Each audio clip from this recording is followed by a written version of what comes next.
நம்ம வீட்டு பூஜை அறையில் விளக்கேற்றி வழிபடுவதை போல் நம்ம வீட்டு நிலைவாசல்லையுமே நம்ம விளக்கு ஏற்றி வழிபட்டோம் அப்படின்னா மகாலட்சுமி தாயாருடைய அருளும் குலதெய்வத்துடைய அருளும் நமக்கு பரிபூர்ணமாக கிடைக்குங்க. அது மட்டும் இல்லாமல் நம்ம வீட்டில் நன்மைகளானது அதிகமாகவே நடைபெறும். தீய சக்திகள் அனைத்துமே வெளியேறிவிடுங்க. நம்ம வீட்டு நிலைவாசலில் விளக்கேற்றுவதன் மூலமாக நமக்கு பலவித நன்மைகளானது வந்து சேரும்.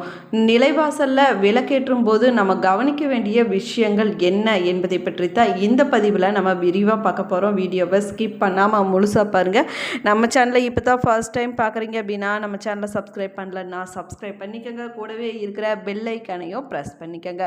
உங்களுக்கு ஜோதிட ரீதியாக சந்தேகம் இருந்தாலும் சரிங்க, உங்களுடைய ஜாதகத்தை தனிப்படையாக பார்க்க விரும்பினாலும் சரி, இந்த வீடியோவுக்கு கீழே டிஸ்கிரிப்ஷனில் வராகி அம்மன் ஜோதிட நிலையத்தோட தொலைபேசி எண் கொடுத்துருக்குறேன். இந்த எண்ணுக்கு தொடர்பு கொண்டு பேசி பாருங்கள். உங்கள் பிரச்சனைகளுக்கு சரியான தீர்வு கிடைக்குங்க. வாங்க வீடியோக்குள்ளே போகலாம். உங்களுக்கு மகாலட்சுமி தாயார் பிடிக்கும் அப்படின்னா ஓ மகாலட்சுமியே போற்றி என்ற வாசகத்தை மறக்காமல் கமெண்ட் பாக்ஸில் 3 முறை பதிவிடுங்க. வீட்டு பூஜை அறையில் விளக்கேற்றி வழிபடுவது நம்ம எல்லோருடைய வழக்கமாகுங்க. ஆனால் சில பேர் பார்த்தீங்கன்னா வீட்டோட நிலைவாசலையும் விளக்கேற்றுவதை வழக்கமாகவே வச்சுருப்பாங்க. நிறைய பேர் பார்த்தீங்கன்னா கார்த்திகை மாதத்தில் மட்டுமே வீட்டு நிலைவாசலில் விளக்கேற்றுவாங்க. இன்னும் சில பேர் பார்த்தீங்கன்னா மார்கழி மாதத்தில் மட்டும் வீட்டு நிலைவாசலில் விளக்கேற்றுவதை வழக்கமாகவே வச்சுருப்பாங்க.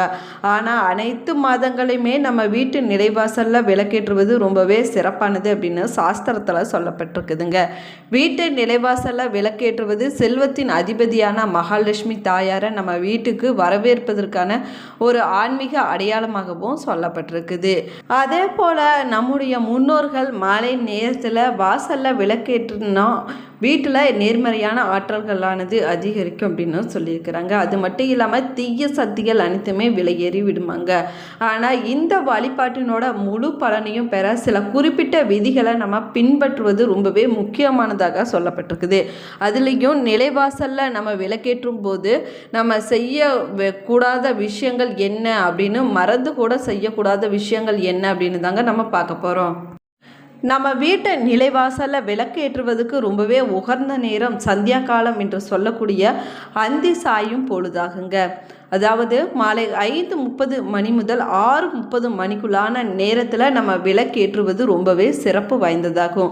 இந்த நேரத்தில் பிரபஞ்சத்தில் நல்ல ஆற்றல்களானது அதிகமாக இருக்கும் அப்படின்னும் சொல்லப்படுது. அதே போல் நம்ம வீட்டு நிலைவாசலில் விளக்கு ஏற்றும் போது கிழக்கு திசை இல்லைன்னா வடக்கு திசை பார்த்தபடி தாங்க நம்ம தீபத்தை ஏற்ற வேணும்.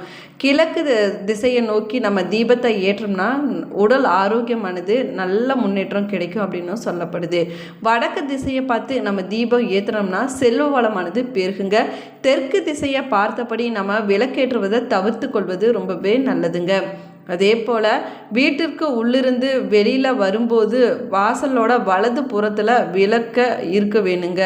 இதுவே மகாலட்சுமி நம்ம வீட்டுக்கு வரக்கூடிய வழியாகவும் சொல்லப்படுது.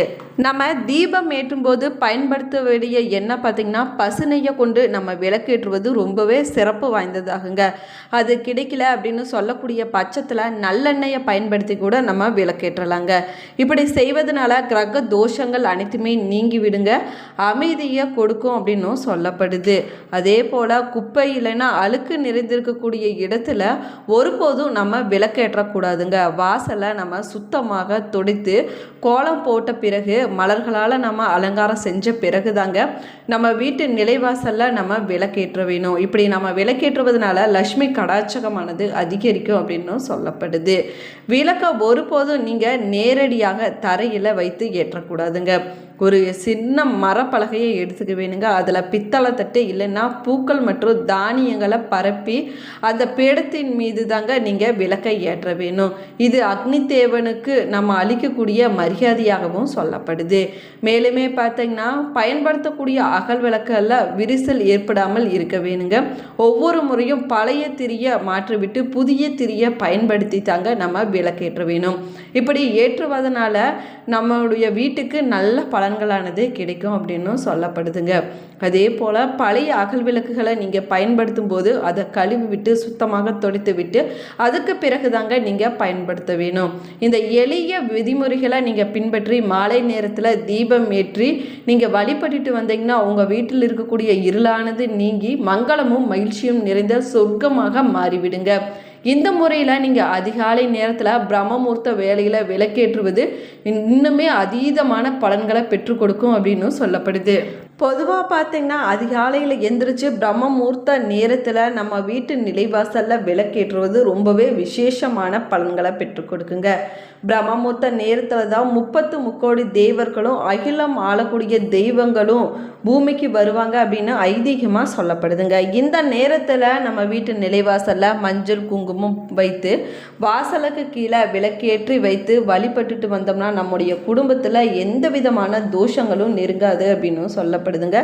இது வரைக்கும் இருந்துட்டு வந்த காரிய தடைகள் அனைத்துமே விலகி விடுங்க. அதே போல் சுப காரிய தடைகள் இருந்தாலும் அது விலகி விடுங்க. துர்சக்திகள் அனைத்துமே விலகிவிடும் அப்படின்னு நம்பிக்கையாக சொல்லப்படுது. இத்தகைய நிலைவாசல் பகுதியில் மஞ்சள் தேய்க்கும் போது நம்ம என்ன செய்ய வேணும் என்பதை பற்றி பார்க்கலாம் வாங்க. பொதுவாக நிலைவாசலில் விளக்கேற்றிய பின்னாடி தாங்க வீட்டு பூஜை அறையில் விளக்கேற்ற வேணும். அதுதான் நீதியும் கூட. வீட்டில் ஏற்றப்பட்ட பிறகு வாசலில் ஏற்றக்கூடாதுங்க. வாசலிருந்து தெய்வங்களை உள்ளே அழைப்பதற்கு தான் இந்த நிலைவாசல் விளக்கானது ஏற்றப்படுதுங்க. அதனால தான் முதல்ல நிலைவாசலில் விளக்கு ஏற்ற வேணும் அப்படின்னு சொல்லப்படுது. அதற்கு பிறகு தான் நம்ம வீட்டு பூஜை அறையில் விளக்கு ஏற்ற வேணும் அப்படின்னு சொல்லப்பட்டிருக்குதுங்க. அதற்கு முதல்ல நீங்கள் காலையில் எந்திரிச்சு முகத்தை கழுவி விட்டு கை கால்களை கழுவி விட்டு பல் துளக்கி விட்டு உங்கள் வீட்டு வாசலில் பச்சரிசி மாவால் கோலம் போட்டு மகாலட்சுமி தாயாரை நம்ம வீட்டுக்கு அழைக்க வேணுங்க. செவ்வாய் மற்றும் வெள்ளிக்கிழமையில் நிலைவாசலில் விளக்க ஏற்றுவதற்கு அதற்கு முந்தைய நாளே வீட்டு நிலைவாசலில் இருக்கக்கூடிய மஞ்சளை துடைத்து விட்டு புதுசாக மஞ்சள் தேய்த்து நம்ம வைத்து விட வேணுங்க. வாசலுக்கு மஞ்சள் தேய்ப்பது அப்படிங்கிறது ரொம்பவே விசேஷமான ஒன்றாகவும் சொல்லப்படுதுங்க. இன்னைக்கு இருக்க காலகட்டத்தில் பார்த்தீங்கன்னா வாடகை வீட்டில் குடியிருக்கக்கூடியவங்களுக்கு இந்த அனுமதியானது நிறைய இடங்கள்ல மறுக்கப்பட்டு விடுதுங்க. வீட்டினோட உரிமையாளர்கள் இந்த மறுப்பை தெரிவிக்கக்கூடிய பட்சத்தில் சிலரால் இப்படி நிலைவாசலில் தீபம் ஏற்ற முடியாமலும் போய்விடுதுங்க. இவங்க ஒரு முக்காலி வைத்து வாசலுக்கு எந்த விதமான பாதிப்புகளும் ஏற்படாமல் முக்காலிக்கு மஞ்சள் குங்குமம் தடவி அதன் மீது அகல் விளக்க வைத்து நீங்கள் தீபம் ஏற்ற வேணுங்க. விளக்கை ஏற்றக்கூடியவங்க பொதுவாக தரையில் வைத்து ஏற்றக்கூடாதுங்க. அதனால் முக்காலியை வைத்து நீங்கள் தீபம் ஏற்றுவது ரொம்பவே சிறப்பானதாகுங்க. வாசலுக்கு மஞ்சள் தேய்க்கும் போது தரையிலிருந்து 1 அடி மஞ்சள் தேய்க்க வேணுங்க. பலரும் பாதி அடி கூட மஞ்சள் தேய்க்காவது கிடையாதுங்க. உங்களுடைய கை அளவின்படி 1 அடி அளவுக்கு மஞ்சள் தேய்த்து உங்களுடைய குடும்ப வழக்கப்படி குங்குமத்தை வைத்து கொள்ள வேணுங்க. சில பேர் பார்த்தீங்கன்னா மஞ்சள் குங்குமத்தோடு நாமத்தையும் கரைத்து பயன்படுத்துவாங்க. அதனால் அவங்க உங்கள் வழக்கத்தை பொறுத்து இப்படி நீங்கள் செய்து கொள்வது ரொம்பவே நல்லதுங்க.